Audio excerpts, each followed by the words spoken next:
Kwa hiyo sisi kwanza tuombe dua wa Tanzania tufike salama na turudi salama. Tunakwenda kwa ajili ya vitu viwili. La kwanza kurudi na mashujaa wetu ambao wamefika fainali, lakini la pili kwenda kushangilia timu ya taifa ya vijana kwenye mchezo wa kesho. Hatuendi kwa ajili ya kumotivate. Nimeona kwenye mitandao, unajua tutaingilia timu ya taifa, wataingia watu kambini. Hakuna siasa, hatuendi kufanya siasa. Tunakwenda kwa ajili ya jambo hili, kushangilia tu na kurudi na timu yetu. That's it.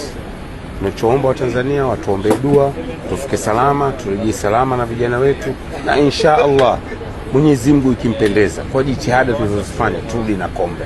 Hao ndio tunaomba wa Tanzania.